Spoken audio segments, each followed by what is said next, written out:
I feel like Chancellor Palpatine addressing the Senate in Star Wars. It's not intimidating at all. There's the volume. So welcome all for coming. Thank you very much. I'm going to be talking about how we can use performance testing as a lightweight probe to test hypotheses and to further our goal of using evolutionary architecture to build systems. So I'm not going to be talking about soak testing, stress testing, all the myriad of types of performance testing. I'm going to be concentrating specifically on this idea of lightweight performance testing and how we can enable us to make different decisions about building software. So that's what I'll be talking about today. First of all, I should introduce myself. So my name is James. I work for ThoughtWorks. That's kind of a confession. It's like the first step on the path to recovery. I've been at ThoughtWorks for about 12 years now. ThoughtWorks, if you haven't come across us, we're a bespoke software development consultancy. We're sort of all over the world. There's about 4,000 people these days, maybe more, 4.5. Something like 40 offices, although none in Scandinavia. We're in Germany, we're in Spain in Europe, we're in Turkey, we're in London, we're in Manchester. And I put these publications up because one of the things we're really passionate in ThoughtWorks about is sharing with the wider community. So whether that's like me here, sharing my experiences at talks in conferences, or whether that's writing books or writing articles, we're pretty passionate about doing that, or releasing open source software. So you can see there's a ton of open source software there. We were behind the first continuous integration server, Cruise Control. Our naming didn't get any better. We've now got one called Go, at the same time as Google released Golang. Brilliant, nice one. Impossible to Google for either, which is quite entertaining. We've also got a bunch of other tools and things that we sell. And many of the sort of practices that I associate with disciplined software delivery, I learned about when I joined ThoughtWorks, and I started using when I joined ThoughtWorks. And actually a lot of these practices have been written about by ThoughtWorkers. So Continuous Delivery, that's probably one of the most important books about how we deliver software, was written by two ThoughtWorks employees, both ex now. More recently, I could call out Build-in Microservices. So Sam Newman, a good friend of mine, he wrote Build-in Microservices while at ThoughtWorks. So that's that. You might also know me because of this. I don't know if you've read this, but I had the dubious honor of defining what microservices are with Martin Fowler a few years ago. This is pretty much the only mention of microservices in this talk. So I should probably get the opportunity to say Docker, micro fabrics, service fabrics, etc. out the way at this point. So that's me. I'm James.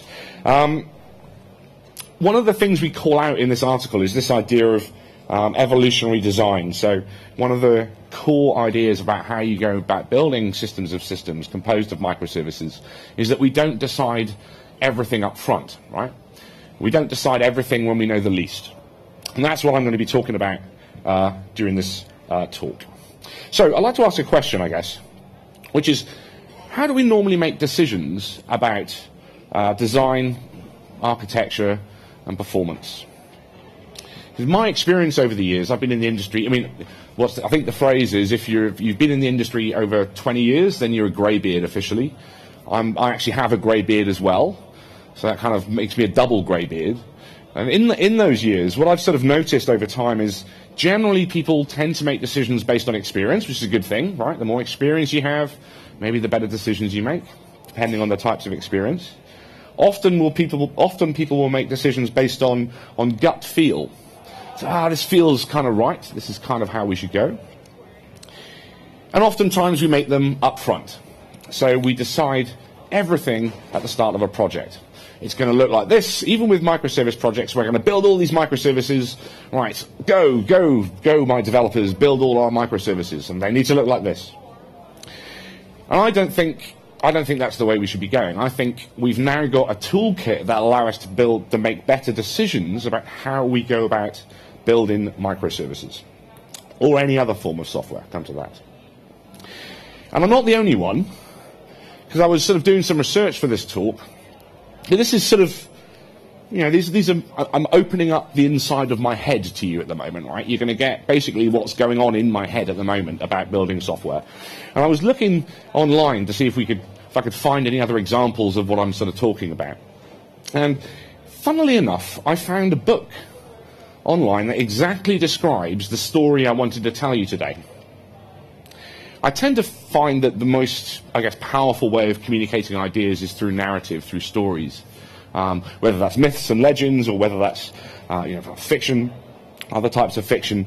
And I found this book which describes accurately the story I want to tell you. So this is what it's called. It's called The Endlessly Bifurcating Trousers of Reality. And it's about evolutionary architecture and evolutionary design. The Endlessly Bifurcating Trousers of Reality. For reasons that will become clear. So this is a very particular type of book. It's a choose-your-own-adventure book.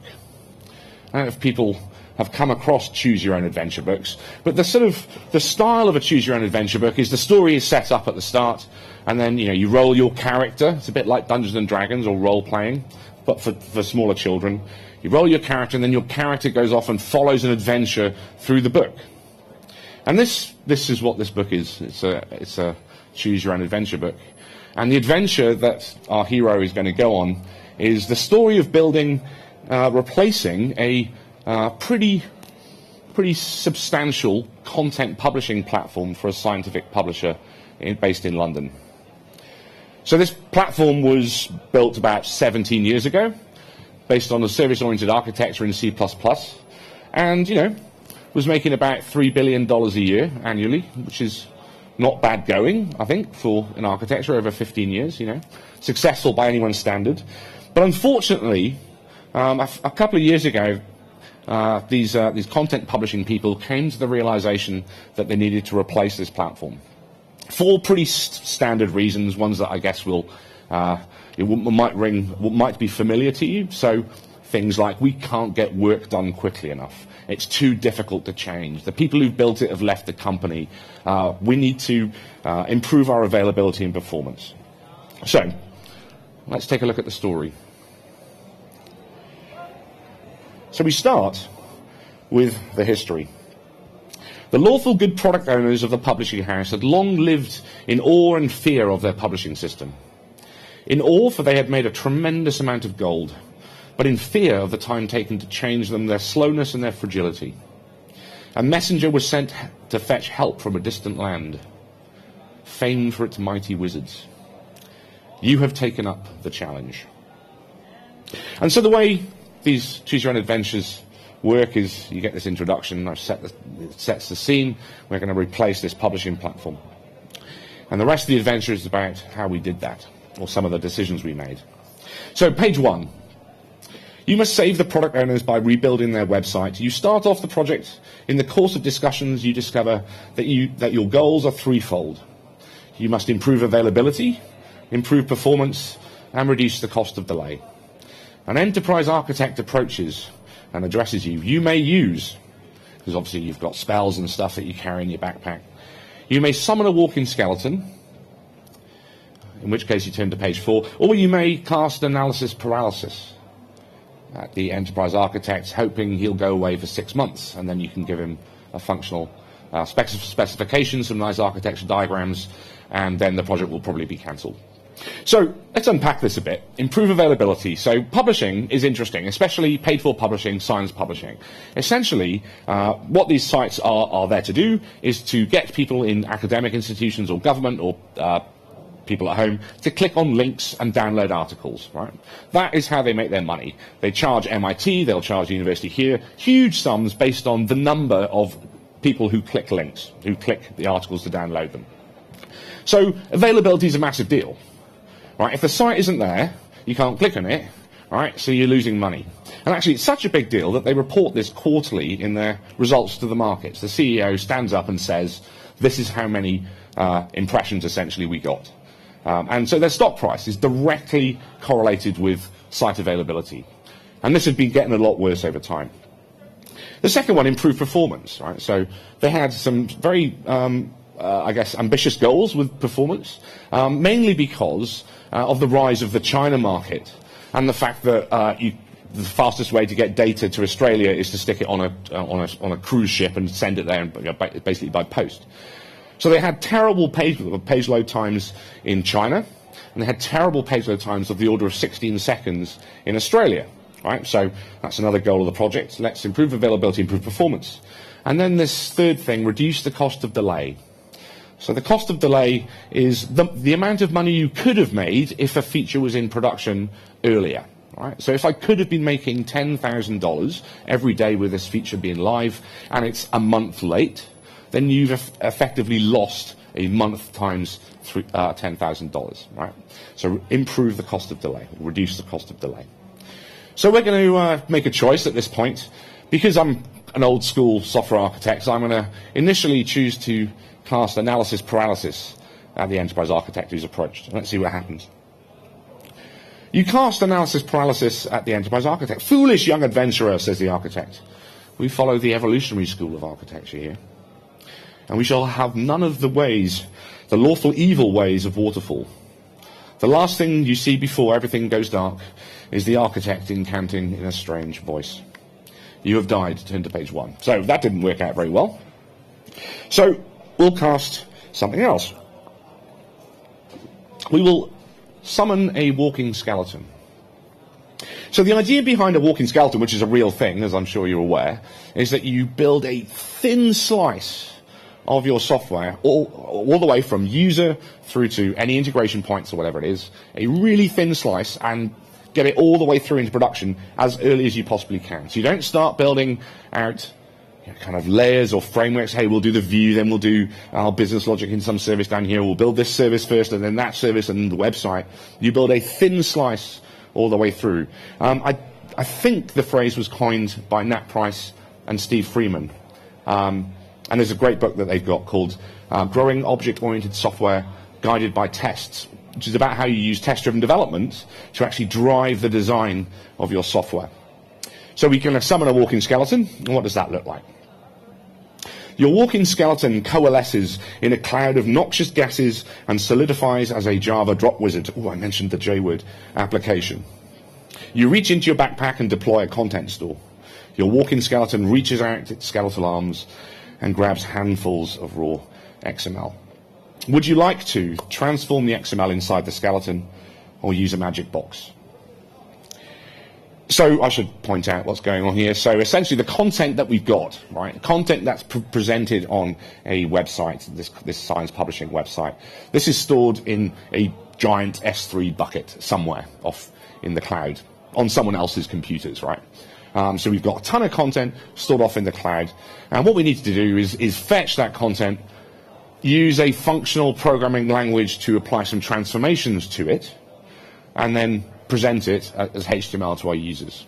That's fundamentally what we want to do. And the choice that we've got is whether to do that transformation inside the walking skeleton itself, or isolate that transformation externally in a separate process, a separate service, like a content service or an article service or something.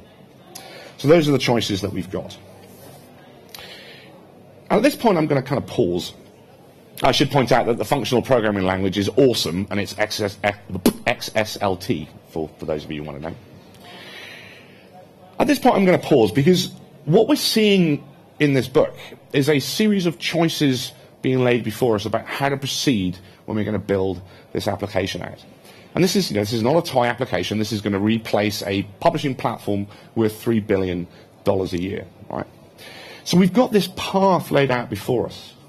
And if you remember the name of the book, The Bifurcating Trousers of Time, or Reality, which is a Terry Pratchett quote, I see building software these days as a series, as a tree-like structure, a series of decisions that I make now which open up or restrict, diverge or converge around decisions I can make in the future. And this is essentially what evolutionary architecture is about, right? It's about this idea that we have a number of options in the future. We don't necessarily know. Well, maybe based on experience or gut feel, we can narrow down some of the options to the ones that we think are correct. But we don't necessarily know for sure which options are going to be right until we try them out. So I'll just illustrate this on this tree. So, one example here is we have a choice, right? We can go down one branch of this one branch of this tree, this graph. And we could transform content within our walking skeleton. We could add the XSLT transforms maybe in a module inside our web application, right? But we've got another choice. Another choice would be to create this service outside and isolate, encapsulate that logic for transformation separately out of process. And as soon as we make this choice, we go down completely different branches in terms of the way, the shape, the topology of our software architecture for the future. And just, reductio ad absurdum, if you follow the one, you end up with a distributed system, and if you follow the other branch, you end up with like a monolithic MVC app, with all logic transformations, everything in one place, in one process. Right? If you follow these to their logical conclusions. So here's the question. How do we decide which path to follow? Should we continue to use gut feel? Should we continue to use, I've been doing this for 20 years. I'm pretty sure I know what to do with it in this particular situation. We can use patterns. We can do all these things. But I would suggest that these days we've got a set of tools in our toolbox that allow us to take better data-driven decisions based on things like lightweight performance testing. So I called this talk Betting on Performance. I'm going to unpack betting on performance. When I say betting, this is the dictionary definition of betting, the act of gambling money on the outcome of a race game or other unpredictable event. Well, this is essentially what we're talking about, right? We don't know up front which is the right thing to do given our particular circumstances, especially since building software systems and the organizations which produce them are complex adaptive systems. Right? There is not necessarily in a distributed system a direct correlation between cause and effect. You can't directly say this happens and then this happens. There are so many variables to consider in a distributed system or in an organization that it becomes very hard to reason about without data what's happening. So betting on performance, can we use this idea of a bet, a small bet, which I'm going to define as an amount of money I can afford to lose, right, with some tooling, in order to make better decisions about software and the software architecture we're going to build? This sort of comes back to something called option theory. So I don't know if anyone here works in the financial services industry. I spent quite a few years in investment banks, and options are a thing. You can make money on them. Black-Scholes is the proof that you can make money on options. Options themselves have a value. So when I talk about option theory, in the rest of this talk, I'll be talking about it in the sense of a financial product. And that using that financial product to model, actually, the outcomes from small bets that we can place, amounts of money that we can afford to lose. What do those bets look like? They look like people doing work, right? People building software, people doing work.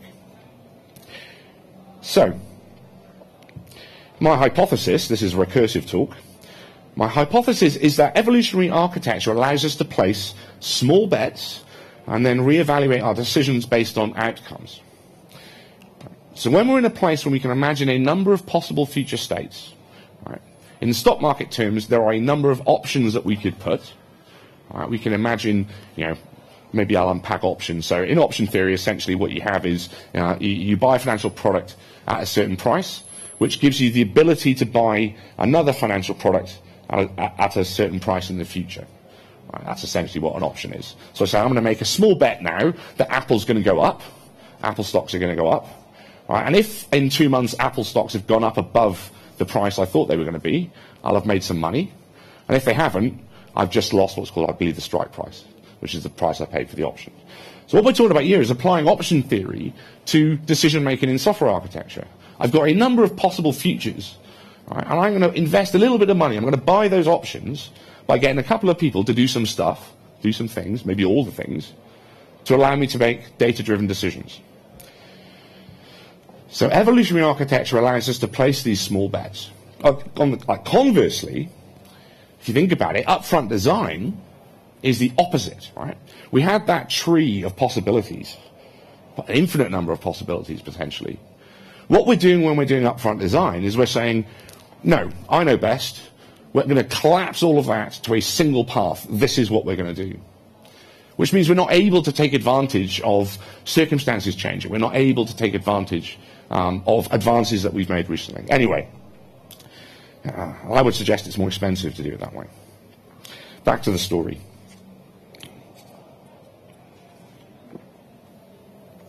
You throw the magic box in between the walking skeleton and the content store. A villager approaches and exclaims, "This beautiful content I see in front of me. It seems to take an awful long time to get here. You must somehow make the content arrive faster. If you have a HTTP cache in your inventory, you may use it now." Okay.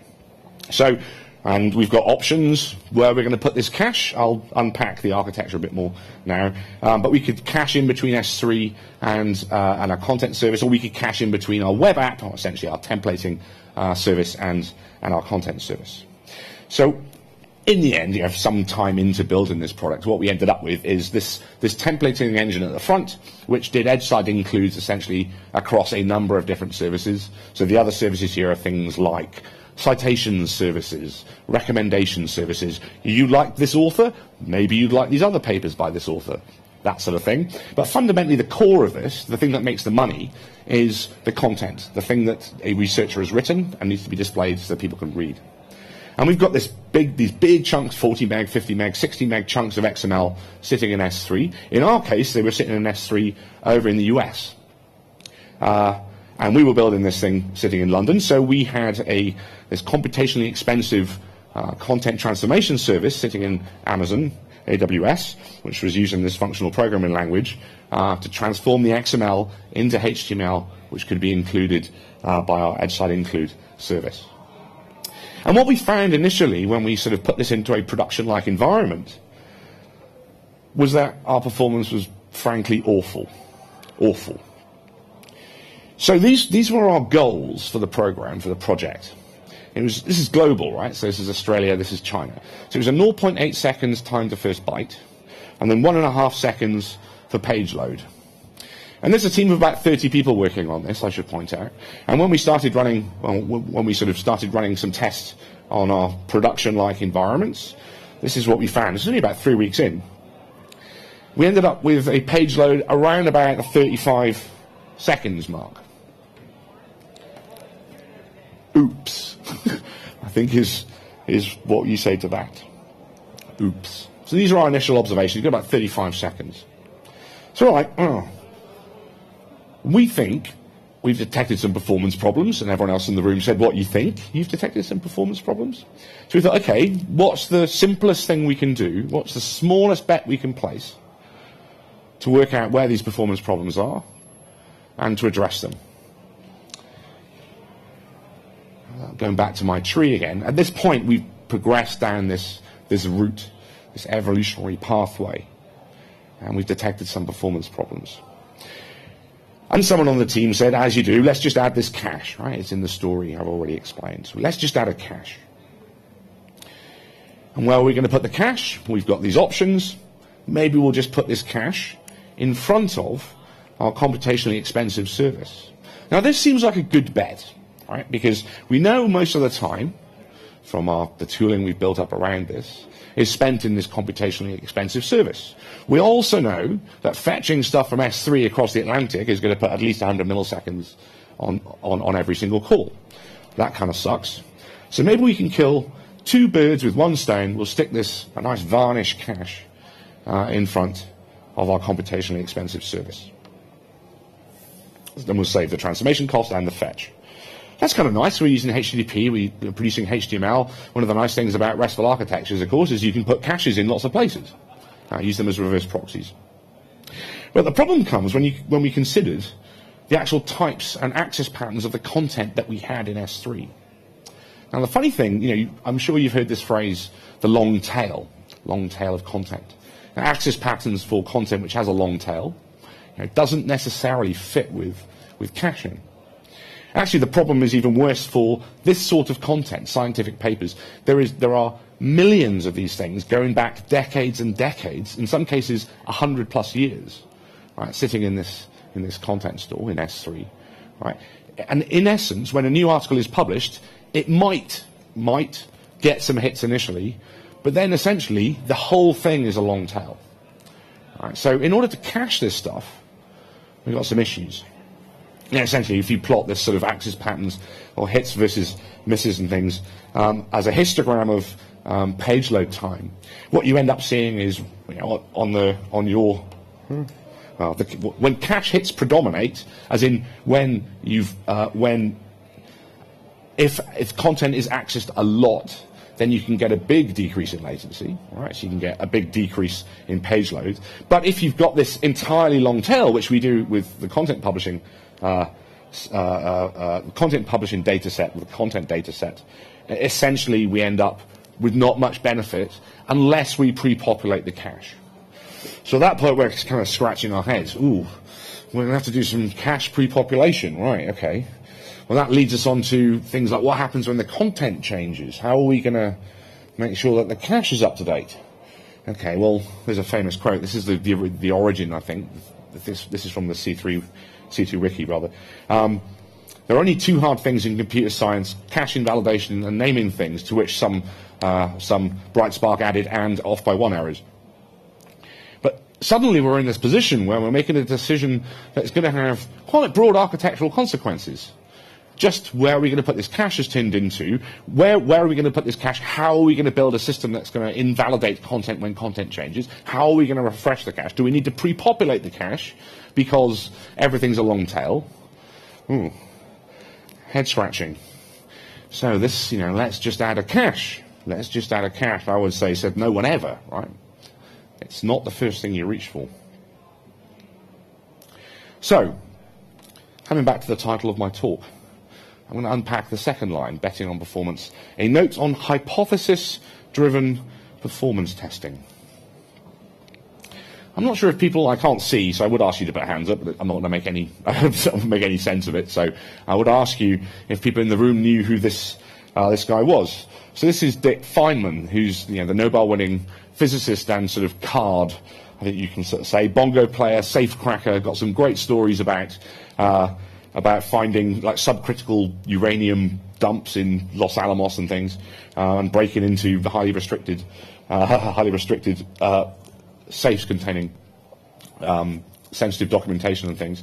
But also, I mean, he's a genius, right? He's also famous for a series of lectures he gave called, I think it was On the Characteristics of Natural Law, on the character of law, natural law. And in that, he gives the best description that I've ever heard of the scientific method. And rather than me explain what I think the scientific method is all about, I think we should probably just defer directly to him so he can tell us all about it. So, strap in. I presume that's going to start. Now I'm going to discuss how we would look for a new law. In general, we look for a new law by the following process. First, we guess it. Then we so don't laugh, that's really true. Then we compute the consequences of the guess to see what, if this is right, if this law that we guessed is right, we see what it would imply, and then we compare those computation results to nature, or we say compare to experiment or experience. Compare it directly with observation to see if it works. If it disagrees with experiment, it's wrong. And that simple statement is the key to science. It doesn't make a difference how beautiful your guess is. It doesn't make a difference how smart you are who made the guess or what his name is. If it disagrees with experiment, it's wrong. That's all there is to it. The great Richard Feynman explaining what the scientific method is. You make a guess. That's not what most people think about the scientific method, right? First of all, you make a guess. I really like what he says at the end there, and it's, again, recursive with me standing on stage. It doesn't matter who you are, right, what your name is, how beautiful your ideas are. If it disagrees with the real world, it's just wrong. All I'm trying to do is tell you a story about my experiences. So this is, I believe, my academic friends would say this has got a low N number, I believe. So take everything I say with a hint of, with a touch of skepticism, and test this stuff out yourself. But going through what Dick Feynman said, right? So first of all, we observe nature. We're doing this all the time. The second thing we do is we make a guess about why things are behaving the way they are. The next thing we do is compute the implications of that guess. Well, if that guess is true, what does that mean? And then we design an experiment that we can use to work out whether our guess is correct or not. We compare it with nature, as he says. And then we draw our conclusions and rinse and repeat. Put some different terms next to this. First of all, we need to be able to inspect in terms of software. We need to be able to make the guess. We need to be able to make small changes to our software, and actually more and more to our hardware, to our networking setup, to our deployment topologies. We need to be able to measure the results, and then we need to say, was I right or not, right? And if the results of the experiment don't agree, then I was wrong. So what do we need to do to actually use this approach now when we're things like cloud native, we've got software-defined networking, we can do continuous delivery, infrastructure as code, lightweight performance testing, and so on. So I think we need good monitoring to start with. I'm going to unpack most of this over the rest of this half hour. We need a brain. I mean, most of us have got one of those, so that's kind of okay. I'll just leave that there. We need the ability to deploy small changes into production quickly. We need lightweight probes. So this is where the betting on performance comes in. This is where the hypothesis-driven performance testing comes in. And we need to be able to draw conclusions. So first of all, I'll talk through some practices, I think, that have become commonplace the last few years, and in some cases only the last few years, that enable us to use the scientific method to drive our architecture using an evolutionary approach much more effectively than we have done previously. So the first thing I pointed out is good monitoring. We need to be able to understand what's going on, right? We need to be able to understand, observe our systems. But what do we mean when we say monitoring? Monitoring can mean lots of different things in lots of different places. So I'm going to define what I mean as monitoring. I'm going to say monitoring is 5 things. Well, 4 and then a bonus one if you're really lucky and super awesome. So the first thing is we need instrumentation, right? By instrumentation, I mean our code and hardware, our operating systems, they have to be able to describe what they're doing, right? Instrumentation. The second thing is telemetry. Those systems need to be able to tell us what they're doing. It's no good just having logs sitting on a log on a server somewhere on someone else's data center, the cloud. Right? Those logs have to be aggregated so that we can observe them, right? It's no good having collect-D running if everything's dumped locally. We need to be able to get that telemetry and make use of it. So we have a way of gathering the data from our applications, our services. Then you've got monitoring, right? This is our ability to meaningfully visualize what's going on. And there's awesome tools in this space these days. And finally, of the sort of main 4, you've got alerting. So this is our ability to take action when we've discovered that something is happening that's out of the ordinary.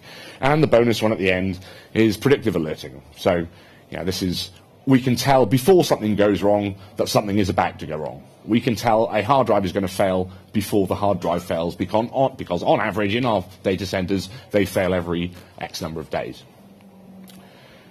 So we can predict in advance when something goes wrong.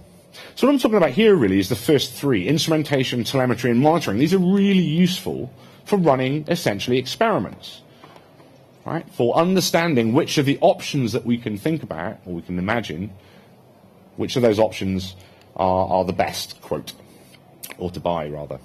So, what do I mean by monitoring? What do I mean? What sort of things would I imagine monitoring in a distributed system? So we've got 2 services. They're running on 2 boxes. This is my patented way of trolling Simon Brown. If you know Simon Brown, I utterly refuse. Even though I use his C4 model on my teams, I refuse to use it in conferences just to troll Simon. So that's the thing. What do I mean by what should we be monitoring? What should be instrumented? So we should be thinking about request latency. All right, we need to know for every request going through our system the request latency. And it needs to be sent to us so that we can observe it. And we need to know that request latency throughout the entire system. It's no good just knowing it goes into one system and goes back. We need to be able to trace that throughout the entire entire call stack. We need to know about service health. So are my dependencies okay? Right? What are the queue depths if I'm using queues? How many messages have I got backed up? What sort of thread pools am I using? How full they are? How busy they are? Etc. We need to understand if our downstream dependencies are healthy. We need to be able to know, just by looking at something, a dashboard, whether a service can talk to other services it's dependent on. We need to understand what operating system metrics. We need to collect operating system metrics. We need to understand about whether our CPUs are busy, whether we're blocking on I/O a lot. And finally, again, I said we need to do request tracing. So there's a great a group of companies that come together to create opentracing.io. So this is, Zipkin was the tool from Twitter to allow you to do distributed tracing across a distributed system for requests. Opentracing.io is them plus others getting together to produce an open source version of that. Well, actually, it's the standard. So have a look at that. But these are the things I think we should be monitoring as a minimum in our systems, especially if we're building microservices. In the project we've been talking about, the content publishing site, we were using a ton of tools. These are more prevalent in the Java world. Some of them are specific to the Java world, but the analogs exist for all languages.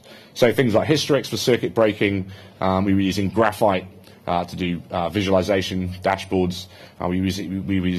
We're using CodaHail metrics, and we were using a lightweight application server. So we were using Jetty, and Drop Wizard, which I guess Nancy is an equivalent.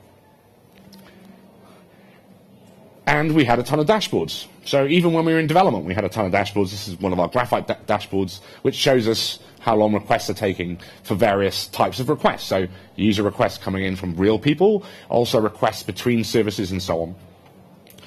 This is a look at what our circuit breaker dashboard sort of look like. So this is the Hystrix dashboard, Hystrix view. And for Hystrix is, well, circuit breaking is kind of interesting. You get a lot of very dense information. Sorry, I'll rewind that. The information density for these dashboards is very, very high. So you not only get things like requests per second, but how many servers are in a pool. You get whether circuits are open and closed. So that's the first thing, monitoring, and specifically unpacking it to those first three things, right? Instrumentation, telemetry, and visualizing what's going on. I think we need that. The next thing is continuous delivery. Right, this has totally revolutionized the way we think about building software these days. I know I'm speaking to the converted. You've opted into this conference, so I imagine we're all over this.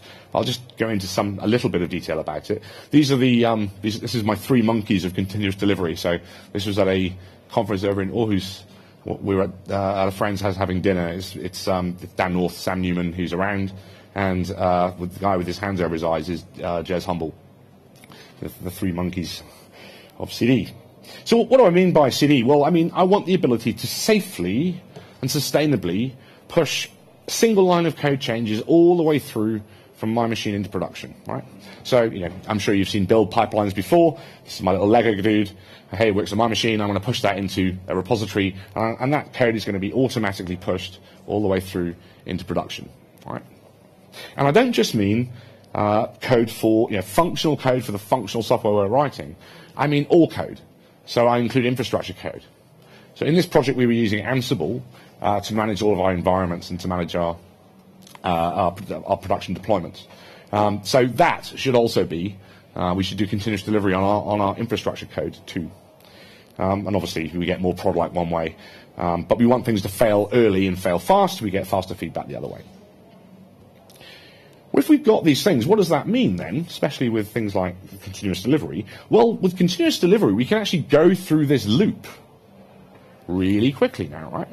Rather than, if we're not waiting for 3 weeks, a month, 6 months, the kind of old-style waterfall kind of release process, right, we can create experiments and run experiments much, much more quickly than we could do previously. That's kind of nice. Hours, minutes, on demand, hopefully. So the next thing I'm going to talk about is lightweight performance tests. These are really useful, I think, as a probe onto our system. It's a probe onto our system. I'll unpack that a bit. So when I'm on teams, I kind of, sometimes I'm pairing on a team. Sometimes I'm a tech lead on a team. Sometimes I'm a kind of principal across many teams and so on. But in all those cases, I try and push really hard to get performance testing, lightweight performance tests into my build really, really early. So I mean, like within 2 weeks, I should be running continuous performance tests or performance tests on every check-in. When I say performance tests, I mean, let's run something for a minute, and store the results somewhere so we can graph them over time.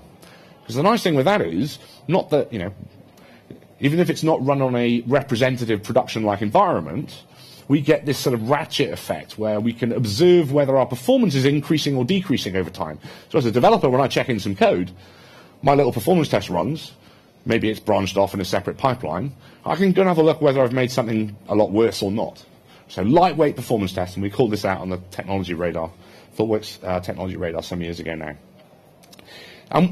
What sort of tooling is out there to support it? Well, there are really simple tools, like command line tools, like just a single command tools that will help with this. So some examples, AB, so Apache Bench, it's used to benchmark the Apache server, the clue's in the name. There's another tool called Siege, another kind of great, really lightweight command line tool, and Vegeta, which is Golang. I quite like Vegeta because it gives you the ability to specify a constant rate of requests. So the others, you sort of generally say, run for a minute, and the tool will hammer as many requests as possible at a thing. But with Vegeta, you can say, run for a minute and do 2 requests per second. And that way you get you can use it as a probe. The next thing I think is really useful is infrastructure as code. And this is, the book is only probably last year, the book came out by another colleague of mine, Keith Morris. And this is again, core to this technique I'm talking about today. Right. So on this project, we had the ability in our Ansible scripts to say things like, okay, increase the number of servers I'm running on from 3 to 5. Go. And it does it in all your environments after being tested in a build pipeline. 10 minutes later, you've got more servers running. Decrease it, we can bring them back. Right. Deploy more. In terms of caching, for example, if we want to deploy a Varnish cluster somewhere, that is as simple as adding a few lines of code in a script and hitting go. So this is really, I think, crucial, the idea of infrastructure as code. So this is actually a real picture from, I hacked together some Python, to be honest, and created a little visualization of one of our environments. This is one of our environments for that project. At about the time when we were thinking about adding caches, and this is it doing a blue-green deploy. And this is all described in code, right? It's all described in code, checked in with the rest of the code. So, talked about having good monitoring. I think we sort of got that. We've all got brains, so that's kind of cool. We need the ability to deploy small changes. Well, continuous delivery gives us the ability to do that both for functional code but also for our infrastructure code. And we've got the idea of lightweight probes and tools that will support us probing our system to understand whether our hypotheses are correct, our guesses are right. Let's see what happens when we put it all together. You might remember the initial observation we had was that we've got these requirements, 0.8 seconds for first byte, 1.5 seconds for page load. And we had an initial page load of about 35 seconds. It was actually way more on the higher percentiles, but I'll stick with 35 because that'll do. So we kind of had a think, right? We thought, okay, well, we've got a number of options for what we can do next, right?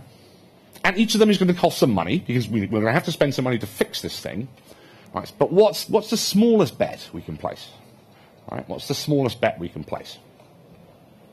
There's a number of different options. We can add some CPUs because we've got this thing doing lots of XSLT transforms, and that's pretty CPU intensive. We can, put a cache in front of S3. We can put a cache in front of our content service. There are other options as well. So based on this approach of Dick Feynman's, we've got this idea of observing nature. So the first thing we did is look at what was going on, right, using our monitoring, right? So we had a look using our graphite tooling. The next thing we did is make a guess. So we said XSLT, we know from experience it can be expensive. Maybe we are CPU bound. So what are the implications of that? Well, maybe if we increase the number of CPUs on the boxes that are compute units, it's on AWS. If we increase the number of compute units per box, that'll have an impact. That'll help us with our performance. So we compared it with nature. We ran an experiment, right? So we used, in this case, Siege, and it's a single command line. We gathered some data about whether our change that we'd made, adding CPUs, had made a difference. and then we observed the results. And I should say this change, right, is a single line of code in a Ansible script, in a playbook. Increasing the number of CPUs for a box is like changing one line of code and hitting go, and it's happening in all your environments 10 minutes later, or sometimes less than that. And after we went through this process, we're like, okay, let's have a look at the results. Turns out it was CPU bound. Right, nice. So we got massive increase in performance just by adding some more cores, some more compute units into those resources. So the next guess we made was based on the fact that we'd observed the length of time it was taking to fetch content from S3 was pretty long. So I don't know if you know this, but there's like a secondary industry now in monitoring S3 regions around the world and showing you their latency. And it's pretty inconsistent, actually. It sort of spikes. You get lots of different spikes. On average, we were going from the UK to the US. It was between 200 and 400 milliseconds latency. So we're like, well, that kind of sucks. We can probably remove some of that by moving our compute to where the data is and not transferring these 50 megabyte files around. Certainly across the Atlantic. We don't want to wear the electrons out, do we? Passing all that data about. So we tore down our infrastructure and we rebuilt it in the US East. And that, again, was pretty much 3 lines of code. Comes down one place, stands up somewhere else. Right. So what was the result of that experiment? We gained a couple of seconds, actually, on that. Nice. The third guess that we made was that transformations are slow and could be optimized. So let's actually look at the code that's running these transformations. Can we optimize those transformations? And yes, we could, and we gained half a second from that. And then the final guess, we think we probably need to exercise the option of putting a cache in somewhere now. Because we've exhausted the other options, we've played all those bets, and we've got a lot out of them, but we're still off our goal, which was the 1.5 seconds and 0.8 seconds. So let's stick a cache in. So that's what we did. We stuck a cache in front of our computationally expensive service, and we were down to 0.2 seconds for page load, which is quite good. And this is for the smaller files. This does not feel like your 50 meg. But, 200 milliseconds is actually pretty good. And so, as you can imagine, when we got the results and we talked about them in our stand-up the next morning, we were like, yay, SpongeBob. So going back to our sort of decision tree, right, the choices that we're making, this divergent graph of choices. At the beginning, we decided that we were going to create another service that we were going to transform our content in, which opened up a number of other options for us. At this point, later on, after we'd exhausted options in terms of tuning performance of the XSLT transforms, moving our compute to the data, and adding CPUs to a CPU-bound box, we reached another decision point. Do we need to add a cache? We decided that we did need to add a cache. But the interesting thing here is, because early on we chose to create a separate service, right, for our content transformation, if you notice, that increased the number of options available to us. Right? If we put everything in the same box, right, we would have limited our options because we could only have put our stuff in front of S3. But because we kept our options open, we've got a choice of where to put cache or where to implement caching. So this is our decision. Do we put a cache in front of S3? Do we cache in front of our content service? These are the options that we've got. And we can place bets by these options. If we put it in front of S3, well, essentially what it does is it just saves the fetch from S3, which we know is about 200 milliseconds. If we put the cache in front of the content service, we save both the fetch and the transform cost. Let's see what happens. Back to our story. Content trickles into the store. You keep up by listening for the new content and casting Wget on the cache to keep it refreshed. New types of content appears, content the villagers have never seen before. Content the walking skeleton is unable to combat.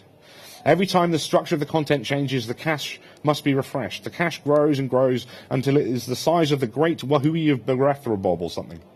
It is no longer possible to refresh it. Your latency increases again. You have died. Turn to page 1.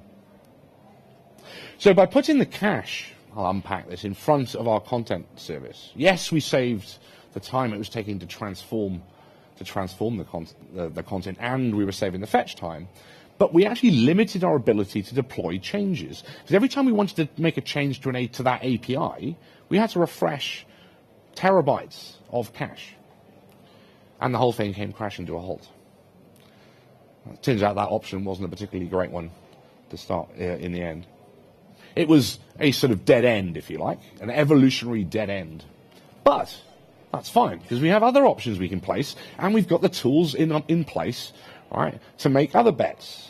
So we made a little change to our Ansible playbooks and put move varnish from in front of S3 from in front of the content service to in front of S3.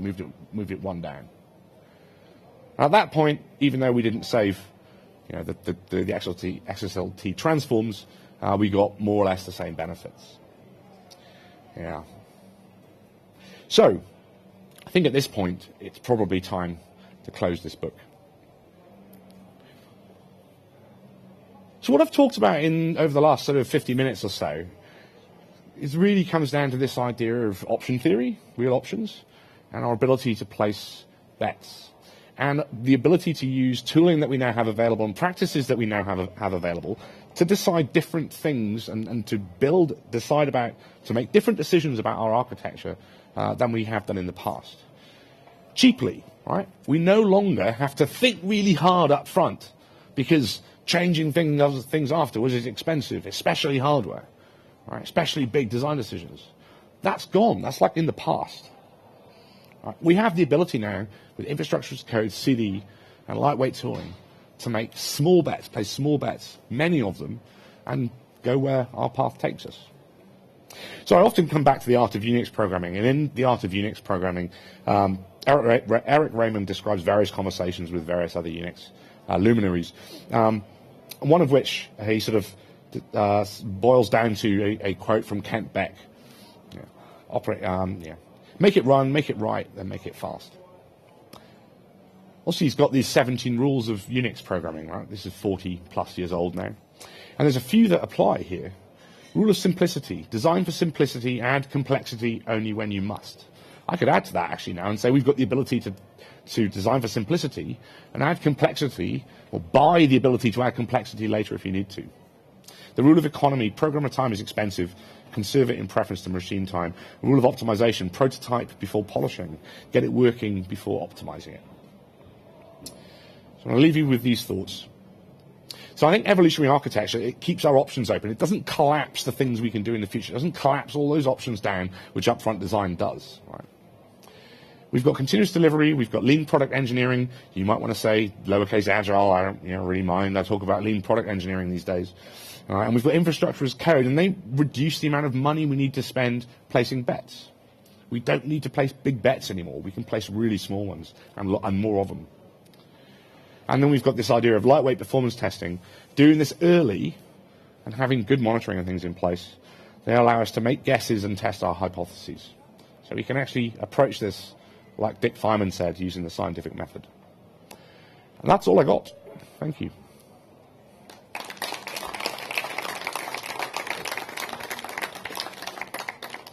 I think I've got 5 minutes for questions, if there's someone fit enough to keep running up and down all these stairs. Or 4 minutes now.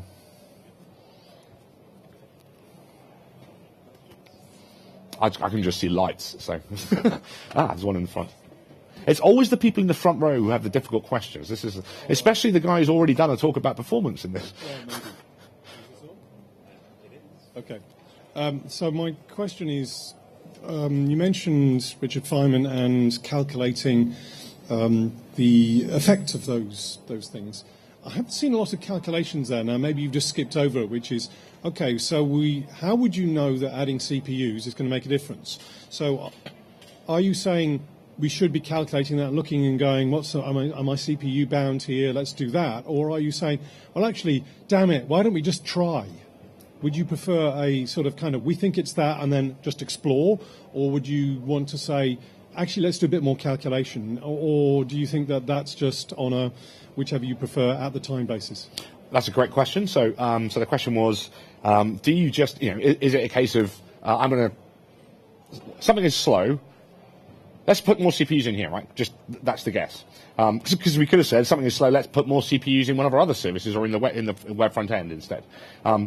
Or do you say, look at what the data you've got and make guesses based on the data that you've got? And you're right, I did skip over that, because that's kind of the approach. The second thing I just mentioned was the kind of approach we took.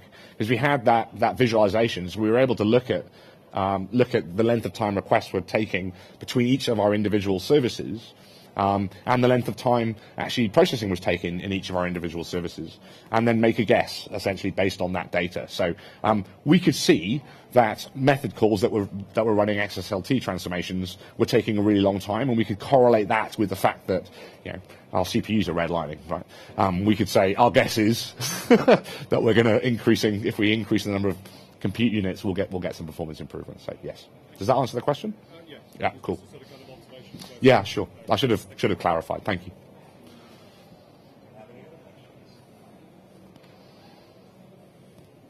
Cool. Well, thank you very much all for coming. I'm actually back here in 20 minutes to do a talk on architecture and organizational design, so maybe see some of you then. Thanks.